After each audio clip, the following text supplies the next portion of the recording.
Start करते हैं MCQs on the first lesson button. कुछ एमसीक्यूज हम सॉल्व करेंगे जो कि टेक्स्ट बेस्ड होंगे। टेक्स्ट बेस्ड इस तरह से कि टेक्स्ट जो कि हमारे सिलेबस में दिया गया है बटन यकीनन आप सब पढ़ चुके होंगे। इसी टेक्स्ट के हवाले से उसे माइंड में रखते हुए जो एमसीक्यूज हम सॉल्व करेंगे they are called text based question. तो आइए स्टार्ट करते हैं। Question number 1, Mr Stewart will dash you at 8 PM। Mr Stewart जो कि इस स्टोरी का एक कैरेक्टर है, बहुत ज्यादा कैरेक्टर्स नहीं है इस स्टोरी में, mister and Mrs Arthur, and third character is mister Stewart जो कि उनसे मिलने के लिए आते हैं। तो देखिए जो हमारे पास ऑप्शंस गिवन है, call for, call off, call to, call, एक वर्ब के साथ एक प्रेपोजिशन को अटैच करते हुए वो जो एक मखसूस मीनिंग देने लगती है, that is called phrasal verb. इसे फ्रेजल वर्ब भी कहा जाता है और मॉडर्न ग्रामर में इसे प्रेपोजिशनल वर्ब कहा जाने लगा। वर्ब है कॉल और इसकी प्रेपोजिशन चेंज की गई। अगर आप इन तमाम ऑप्शंस के मीनिंग को जान लेते हैं तो आपके नॉलेज में भी इजाफा होता है जो मल्टीपल वेज में हमारे काम आ सकता है। तो इनका सबका मीनिंग जानिए। कॉल फॉर कहा जाता है कुछ तलब करना, मुतालबा करना। Call off, O double F off, ये किसी चीज के क्लोज होने का मीनिंग देता है। तो यहाँ भी call off mean to abandon something, किसी चीज को छोड़ देना, खत्म कर देना, कैंसिल कर देना, it is call off. Then call to भी पुकारने को कहा जाता है। एंड कॉल ऑन मीन मिलने आना, मुलाकात करने को कहा जाता है कॉल ऑन। मिस्टर स्टीवर्ट 8 बजे आपसे मिलने आएंगे। Mister Stewart's dash had been offensive. Mister Stewart 8 बजे जब वहां उनसे मिलने आते हैं उनके घर, है Norma goes to the front door. Call bell बजने पे नॉर्मा डोर पे जाती है और उनकी सबसे पहले जो बातचीत हुई मिस्टर स्टीवर्ट और नॉर्मा की, ये लाइन वहां से ली गई है। ऑप्शंस देखिए, voice, tone, tune and sound. Words are very simple, आप मीनिंग जानते होंगे। वॉइस आवाज, टोन उनका लबो लहजा, ट्यून भी स्टाइल को कहा जाता है और साउंड भी आवाज है। तो यहाँ करेक्ट ऑप्शन है टोन। ये जरहाना दिखाई देता है, नाराज कर देने वाला। Mister Stewart's tone had been offensive. Number 3, maybe some dash millionaire is doing it. तो ये सेंटेंस भी नॉर्मा का बोला गया एक सेंटेंस है। जब वो जस्टिफिकेशन देती है उसका ये ख्याल है कि ये किसी किस्म की कोई रिसर्च की जा रही है और इनफैक्ट असल हकीकत में ऐसा कुछ नहीं होगा कि कहीं किसी शख्स का मर्डर कर दिया जाएगा या बटन पुश करने की वजह से कोई डाई हो जाए। तो उसकी जस्टिफिकेशन में वो ये कहती है कि ये किसी किस्म की रिसर्च हो सकती है। तो options are given, psychological, invalid, appalling, eccentric. Psychological psychology से है कि कोई साइकोलॉजिकल मिलियनेयर है, बहुत ज्यादा रिच पर्सन, के कोई ऐसा बहुत रिच पर्सन है और ये कोई साइकोलॉजिकल रिसर्च करता है। तो अगर टेक्स्ट को हम माइंड में रखें तो correct option is option D, eccentric. Eccentric को आप याद रखिए सेंटर से। सेंटर का मतलब है एक मरकज, एक दरमियान, और एक्सेंट्रिक उसे कहा जाता है कि जो कि अपने मरकज से हटा हुआ, सेंटर से हटा हुआ। उर्दू में इसे कह सकते हैं मुनहरिफुल मरकज। अब इसका यहाँ टेक्सचुअल मीनिंग ये है सरफिरा, जिसे हम कहते हैं कि जिसका बैलेंस ठीक नहीं है, दिमागी तवाज़ुन ठीक नहीं है, वो सरफिरा है, पागल या जुनूनी उसे कहा जा सकता है। एक्सेंट्रिक मिलियनेयर के कोई बहुत ही रिच पर्सन है और वो एक्सेंट्रिक है और शायद वो कोई खेल खेल रहा है। तो ये वो जस्टिफिकेशन है जो नॉर्मा अपने हस्बैंड को दे रही है। Correct option is option D, eccentric. 4, dash Norma drop the card halves into her purse. Norma ने ड्रॉप किए, डाल लिए थे, रख लिए थे the card halves. Halves is the plural of half. चूंकि उसे 2 टुकड़ों में कट किया गया था तो 1 पीस एक हाफ था, चूंकि वो 2 पीसेस में था तो उसको प्लूरल फॉर्म में हाफ्स लिखा गया है। कार्ड हाव्स इनटू हर पर्स, के वो जो कार्ड के 2 टुकड़े थे वो उसने अपने पर्स में रख लिए थे।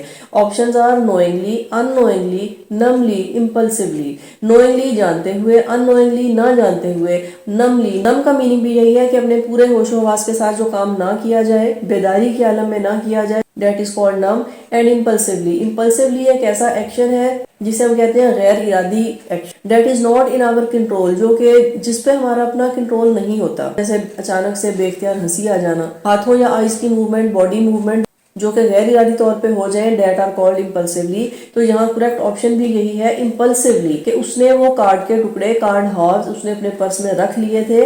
Correct option is option D, impulsively. Number 5, she lock the front door and joined Arthur in. वो दोनों अलग अलग ऑफिस जा रहे हैं लेकिन वो इकट्ठे ही घर से निकलते हैं। ऑर्थर कुछ पहले बाहर चला गया है जबकि नॉर्मा उनके पीछे है। जाते हुए वो कार्ड के पीसेस भी अपने पर्स में रखती है।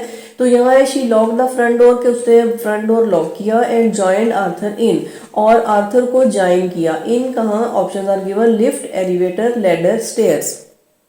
अगर देखा जाए तो all are the have the same meaning. Lift and elevator इनमें बहुत थोड़ा सा फर्क है। लिफ्ट ओपन भी हो सकती है, जबकि एलिवेटर एक क्लोज्ड कैब को कहा जाता है। एलिवेटर एक ऐसी लिफ्ट है जो कि मस्ट क्लोज होगी। इसी तरह लैडर और स्टेयर्स का डिफरेंस भी आप जानते होंगे। लैडर भी सीढ़ी है और स्टेयर्स भी सीढ़ियां हैं। लैडर एक ऐसी सीढ़ी है जो कि मूवेबल हो सकती है, उसे एक से दूसरी जगह हम मूव कर सकते हैं और कहीं उसे यूज किया जा सकता है, जबकि स्टेयर्स किसी बिल्डिंग में फिक्स होंगी, that are called stairs. Now correct option is option B, elevator. और दूसरा डिफरेंस लिफ्ट और एलिवेटर में यह भी है कि elevator is the American term, ज्यादातर ये अमेरिकन लैंग्वेज में एलिवेटर का यूज है, जबकि ब्रिटिश में लिफ्ट का यूज किया जाता है। Lesson is written by American author, चूंकि ये लेसन अमेरिकन ऑथर का लिखा गया है तो इस लेसन में एलिवेटर का वर्ड यूज किया गया है। Correct option is option B, elevator. Number 6, Norma almost hung up but dash herself. ये लाइन वहां से है जब वो अपने ब्रेक टाइम में कॉल करती है मिस्टर स्टीवर्ट को। कार्ड हाफ जो उसने अपने पर्स में रखे थे, उन कार्ड के टुकड़ों को वो ज्वाइन किया उसने टेप से, और वहां लिखा हुआ फोन नंबर लेते हुए मिस्टर स्टीवर्ट को कॉल किया नॉर्मा ने एट हर ब्रेक टाइम। तो इस लाइन को वहां से लिया गया है। Norma almost hung up, hung is the second form of hang. ये हंग अप यूज किया गया है फोन के लिए कि जब उसने कॉल मिलाई, नंबर डायल किया, उसके बाद वो ऑलमोस्ट फोन रखने ही वाली, हो सकता है वो कुछ कंफ्यूज थी कि वो मिस्टर स्टीवर्ट से क्या बात करेगी, बट डैश हरसेल्फ, लेकिन उसने अपने आप को क्या किया, श्रग्ड, डिसगस्टेड, रेप्रिमेंडेड, रेस्ट्रेंट। श्रग्ड कहा जाता है, ये एक बॉडी मूवमेंट है जिसमें हम अपने कंधे या शाने जो है अपना थोड़ा सा ऊपर उठाते हैं। डिसगस्ट नफरत को कहा जाता है, नापसंदीदगी, डिसलाइकिंग। रेप्रिमेंडेड है हंगामा करना, अब उसने ऐसा कुछ नहीं किया। Restaurant, restrain herself is the appropriate grammatically and meaning के लिहाज से बिल्कुल ठीक ये है कि उसने खुद को ऐसा करने से बाज रखा। रेस्ट्रेन का मतलब है खुद को किसी काम से रोक के रखना, अपने आप को बाज रखना। तो यहाँ यही है कि वो ऑलमोस्ट वो हंगअप, तकरीबन वो फोन रखने ही वाली थी, बट लेकिन रेस्ट्रेन हरसेल्फ, उसने खुद को ऐसा करने से रोका। The correct option is option D, restraint. Number 7, there were no dash screws visible. इस स्टोरी का एंड आपको याद होगा जब after pressing the button she receives phone call and knows about the death of her husband. तो वो उस button unit को तोड़ती है और वो वुडन बॉक्स जब अलग हो जाता है तो उसके अंदर देखती है, तो वहां inside the box there is nothing. तो उस बटन के नीचे इनसाइड द बॉक्स, वो जो एक वुडन बॉक्स है जिस पर वो बटन है, जब वो उसे तोड़ती है, खोलती है, तो उसे उसके अंदर कुछ भी दिखाई नहीं देता। There was nothing in the box, button के नीचे उस बॉक्स में कुछ भी नहीं था, यानी कि कोई कनेक्शन, कोई वायर्स, कोई स्क्रूज। स्क्रूज कहा जाता है पेज को।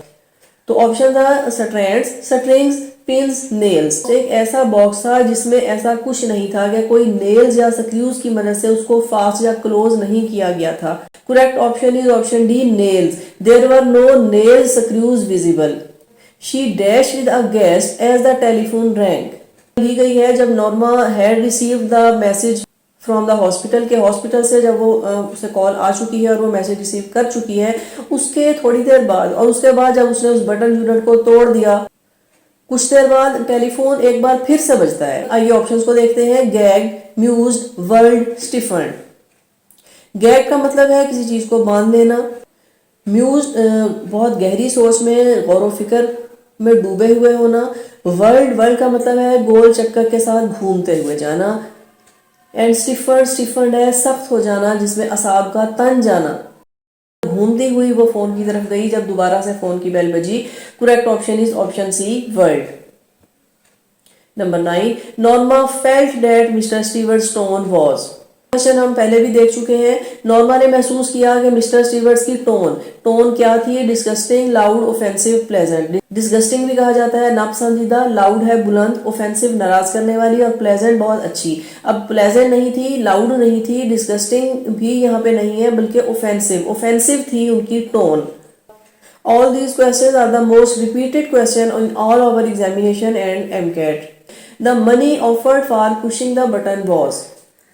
अब यहाँ ये क्वेश्चन किया गया है कि बटन पुश करने की जो मनी ऑफर की गई थी, वो मनी जो कि मिस्टर स्टीवर्ट ने उन्हें ऑफर किया था कि इन केस वो बटन प्रेस करते हैं, इसके लिए उन्हें कितनी रकम ऑफर की जाएगी। ये है $5,000, $25,000, $50,000 और $75,000।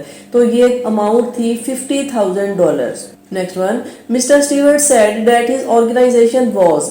मिस्टर स्टीवर्ट जब मिस्टर और मिसेस ऑर्थर से बात करते हैं, और नॉर्मा उनसे ये क्वेश्चन करती है हु डू यू रिप्रेजेंट, कि आप किसके नुमाइंदे हैं। मिस्टर स्टीवर्ट रिफ्यूज करते हुए कहते हैं कि he is not on the liberty to tell them, कि वो उन्हें नहीं बता सकते कि वो किसको रिप्रेजेंट कर रहे हैं, लेकिन इतना कहते हैं कि माई ऑर्गेनाइजेशन इज ऑफ, कि मेरी ये जो ऑर्गेनाइजेशन है ये है। अब options are given of national scope, of international scope, home based या फॉरेन बेस्ड। नेशनल जो कि जिसका स्कोप उनकी कंट्री तक है, इंटरनेशनल बैनुल अक़वामी, होम बेस्ड उनके घर तक महदूद है, या फिर फॉरेन बेस्ड या ये ऑर्गेनाइजेशन किसी दूसरे कंट्री से बिलोंग करती है। तो उन्होंने यहाँ ये बताया था कि ये ऑर्गेनाइजेशन जिसको वो रिप्रेजेंट करते हैं इंटरनेशनल स्कोप, ये एक बैनुल अक़वामी सतह की ऑर्गेनाइजेशन है जिसके लिए वो काम कर रहे हैं।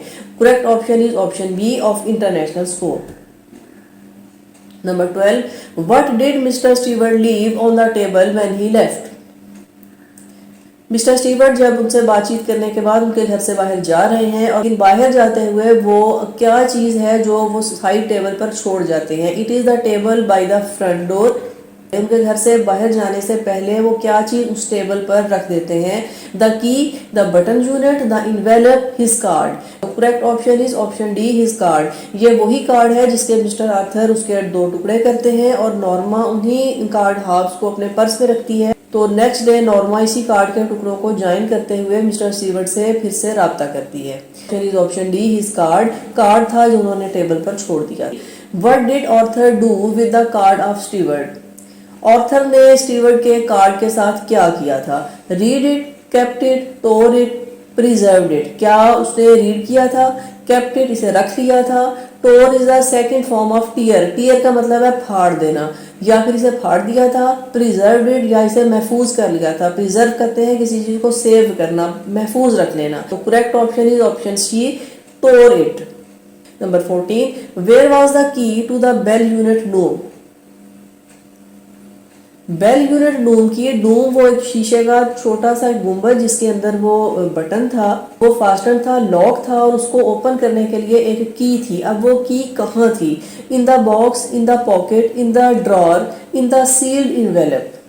क्या वो किसी बॉक्स में थी, इन द पॉकेट में थी, ड्रार में थी, या फिर सील्ड इन्वेलप। तो correct option is option D, in the sealed envelope. ये एक बंद इन्वेलप था, बंद लिफाफा था जो कि मिस्टर स्टीवर्ट के पास था, और इसके अंदर वो की थी। क्या चाहते हैं मिस्टर ऑर्थर को ये कहते हुए कि देयर इज की इनसाइड दिस इन्वेलप, लेकिन मिस्टर ऑर्थर इस इन्वेलप को नहीं लेते।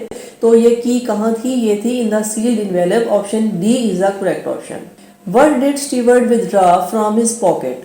मिस्टर स्टीवर्ट ने अपनी पॉकेट से क्या निकाला था। विदड्रॉ करते हैं बाहर लेके आना, निकालना। अपनी पॉकेट से उन्होंने क्या विदड्रॉ किया था। Some money, a pen, a notebook and envelope. क्या कुछ मनी थे जो उन्होंने अपनी पॉकेट से निकाले, या फिर पेन, नोटबुक या इन्वेलप। तो वो वही इन्वेलप था जिसमें वो ऑफर करते हैं कि there is a key inside this envelope. तो मिस्टर स्टीवर्ट ने अपनी पॉकेट से विदड्रॉ किया था an envelope. Option D is the correct option. आइए देखते हैं कुछ सिनोनिम बेस्ड एमसीक्यू। सिनोनिम जैसा कि आप जानते होंगे, words is given from the text.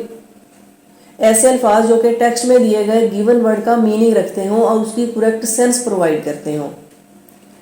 ये क्वेश्चंस भी चूंकि हमारे एग्जामिनेशन का एक लाजमी पार्ट है, तो आइए कुछ सिनोनिम बेस्ड क्वेश्चन को देखते हैं। ओ yes, Norma repressed a smile. तो ये स्टार्टिंग लाइंस में ही हमें ये लाइन और ये वर्ड मिलता है कि नॉर्मा रिप्रेस्ड अ स्माइल। हम भी फर्स्ट टाइम जब नॉर्मा मिस्टर स्टीवर्ट से मिलती है तो रिप्रेस्ड अ स्माइल। अब आपको ये वर्ड रिप्रेस देखना है कि what is the meaning of repress. Press का मतलब है दबाना, रिप्रेस का मतलब री, जहां पे भी जिस वर्ड के साथ री की एडिशन होगी, RE, इसका मतलब है दोबारा से, फिर से। रिप्रेस्ड का मतलब यही है कि उसने अपनी स्माइल को, अपनी मुस्कुराहट को दबाया। उसने स्माइल को इसलिए रोक लिया कि he does not want to welcome Mr Stewart. आइए ऑप्शंस देखें। Suppressed, presented, pounded, stumbled. Suppressed का मतलब भी यही है कि किसी चीज को दबा लेना जबरदस्ती से। प्रेजेंटेड है पेश करना। पाउंडेड का मतलब भी यही है कि रोक के रखना। और स्टम्बल्ड का मतलब है लड़खड़ाना। ये स्टम्बल्ड बिल्कुल गलत है, प्रेजेंटेड भी गलत है, पाउंडेड भी सूटेबल नहीं है। Appropriate option is option A, suppressed. You curious at all, ये भी नॉर्मा पूछती है अपने हस्बैंड से कि aren't is the short form of are not, कि are not you curious at all. Curious का मतलब है मुतजस्सिस होना, बहुत ही शौक रखना किसी चीज का, किसी को के चीज के बारे में जानने की ख्वाहिश होना, क्यूरियस हो जाना, तजस्सुस या शौक। तो ऑप्शन देखिए, strange, odd, interested, involve. Strange है अजीब, ऑड का मतलब भी वही है ऑलमोस्ट जो कि स्ट्रेंज। इंटरेस्टेड और क्यूरियस इसलिए सिनोनिम हो सकते हैं क्योंकि क्यूरियस का मतलब भी यही है कि दिलचस्पी लेना, और इंटरेस्टेड भी यही है, दिलचस्पी लेना। इन्वॉल्व जैसे कि उनके साथ शामिल हो जाना। Appropriate option is option C, interested. Next one, doesn't it intrigue you. जैसे कि पिछले क्वेश्चन में हमने क्यूरियस का वर्ड देखा था, इंट्रीग का मतलब भी यही है कि किसी चीज के बारे में बहुत दिलचस्पी रखना। कि डजंट इट इंट्रीग यू, कि क्या ये आपको बिल्कुल भी इंट्रीग, आपके लिए इंट्रीग का बायस नहीं है, दिलचस्पी का बायस नहीं है। Options are given, fascinate, conspire, abhor, disgust. Fascinate भी हम उसी को कहते हैं कि जो कि बहुत दिलचस्प और बहुत अच्छा फील होता है। कॉन्स्पायर का मतलब है साजिश करना, कॉन्स्पायर कहा जाता है साजिश करना, जो कि हम सब करते ही रहते हैं साजिशें। एब्होर का मतलब है हेट्रेड, नापसंदीदगी, नफरत, और डिसगस्ट का मतलब भी है डिसलाइक करना।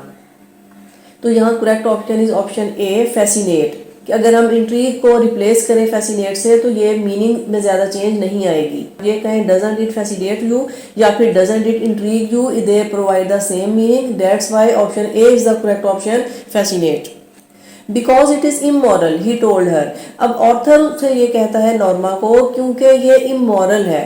मॉरल एक इखलाकियात को कहा जाता है और इमोरल गैर इखलाकी। Option are given, illegal, illegible, sinful, obligatory. Illegal, legal आप समझते होंगे कानूनी, इलीगल गैर कानूनी। कोई चीज गैर कानूनी है तो जरूरी नहीं है कि वो इमोरल भी हो। क्या कोई एक्शन इलीगल हो सकता है, गैर कानूनी हो सकता है, but it is not necessary that it is immoral, कि वो इमोरल भी है। इसी तरह से इलिजिबल, राइटिंग, ऐसी राइटिंग जिसको जो कि पढ़ने के काबिल नहीं है, पढ़ नहीं सकता, जो कि हमारे डॉक्टर्स की राइटिंग जिस तरह से हुआ करती है, इलिजिबल। सिनफुल, डेफिनेटली सिन के वर्ड से हम समझ सकते हैं, तो सिनफुल जो होगा वो मॉरल नहीं हो सकता, इसलिए अगर कुछ सिनफुल है तो वो इमोरल भी है। एंड ऑब्लिगेटरी, लाजमी। तो यहाँ इलीगल, इलिजिबल या ऑब्लिगेटरी ये नहीं हो सकते। यहाँ correct option is option C, sinful. Immoral can be replaced with the word sinful. Option C is the correct option. What is that gadget anyway. Word is gadget. Gadget कहा जाता है एक आला, मैकेनिकली प्रिपेयर किया गया एक आला, एक small machinery, that is called gadget. तो ऑप्शंस को देखिए, implement, device, fewer, package. Options are very clear. तो यहाँ जो करेक्ट ऑप्शन है वो है ऑप्शन बी, डिवाइस। डिवाइस भी हम एक आले को कहते हैं, एक छोटी सी मशीनरी, एक आला। It can be replaced with gadget. Number 6, nonetheless that is a proposition mister Stewart said. Mister Stewart की बोली गई ये 9 है। वो कहते हैं कि नॉनदलेस ताहम that is a proposition. Proposition को समझिए, ये है प्रपोज से। प्रपोज मीन एक ऑफर या एक सजेशन। आइए ऑप्शंस देखें, supposition, asset, consideration, proposal. Supposition का मीनिंग आप सपोज से याद रखिए। सपोज का मतलब होता है कोई चीज फर्ज कर लेना, सपोज कर लेना, एक मफरूजा, एक जैसे कि थ्योरी जिसे हम कह सकते हैं। तो सपोजिशन, एसेट, एसेट कहा जाता है जैसे कि हमारी प्रॉपर्टी वगैरह जो कि हमारी मलकियत में है। कंसीडरेशन कि जो को कंसीडर किया जाए, काबिल जिक्र हो। एंड प्रपोजल, प्रपोजल भी वैसे ही जैसे प्रोपोजिशन से आप समझ लीजिए। और प्रपोजल भी प्रपोज से है और प्रोपोजिशन भी प्रपोज से ही है। They can provide the same meaning, तो ये सेम मीनिंग प्रोवाइड करते हैं। Correct option is option D, proposal. It line is for Mr Arthur. जब नॉर्मा मिस्टर ऑर्थर से बात करती है और उन्हें कन्विंस करने की कोशिश करती है तो मिस्टर ऑर्थर को बहुत ही हैरत है, उन्हें यकीन नहीं आता कि उनकी बीवी इस किस्म की बात करती है। इनक्रेडुलस मीन नाकाबिले यकीन। तो वो उसकी बातों पर बेहद हैरान होते हैं कि she is ready to push the button. Option देखिए, stun, doubtful, hurt, offended. Stun का मतलब है बहुत हैरान परेशान रह जाना, डाउटफुल यकीन ना आना जिस पर शक हो, हर्ट मीन दुखी हो जाना, एंड ऑफेंडेड नाराज होना। अब मिस्टर ऑर्थर क्या दिखाई दे रहे थे, लुक्ड इनक्रेडुलस। तो इनक्रेडुलस के लिए जो अप्रोप्रिएट सिनोनिम हम यूज कर सकते हैं, doubtful. Correct option is option B, doubtful. He stared at her in dismay. ये लाइन भी मिस्टर ऑर्थर के लिए है। जब नॉर्मा इंसिस्ट करती है और मिस्टर ऑर्थर को वो एग्री करने की कोशिश करती है, उनकी कोई बात सुनने के लिए तैयार नहीं है, तो वो बहुत ही मायूसी से अपनी बीवी को देखते हैं। डिस्मे का मतलब है मायूसी होना। डिस्मे का मतलब है मायूस, तारीक, उदास। तो वो बहुत ही उदासी से और बेबसी से अपनी बीवी को देखते हैं। Option are given, guilt, forum, embarrassment, disappointment. Guilt है पछतावा या फॉरम में एक प्लेटफॉर्म को कहा जाता है। एम्बेरसमेंट शर्मिंदगी एंड डिसअपॉइंटमेंट का मतलब भी यही है मायूसी। तो appropriate synonym can be disappointment के he stared at her in dismay mean के disappointment. Option D is the correct option. Then he toss the pieces on to the table. Toss करना, जैसे कि हम कहते हैं, जैसे हम किसी कॉइन की हेल्प से टॉस करते हैं। टॉस का मतलब है उछालना या फेंकना। दी गई है मिस्टर ऑर्थर जब कार्ड को टीयर करते हैं, फाड़ देते हैं दो टुकड़ों में और वो उन पीसेस को फेंकते हैं टेबल पे। Options are given past, crew, crossed and through. Past गुजरना, crew is called members of a ship. Crossed, cross का मतलब भी है किसी चीज को क्रॉस करना, गुजर जाना। And through, through is the second form of throw. Throw का मतलब है फेंक देना। Correct option is option D, through. तो ये एक्सरसाइज आपके लिए हेल्पफुल होगी। मिलते हैं नेक्स्ट वीडियो में।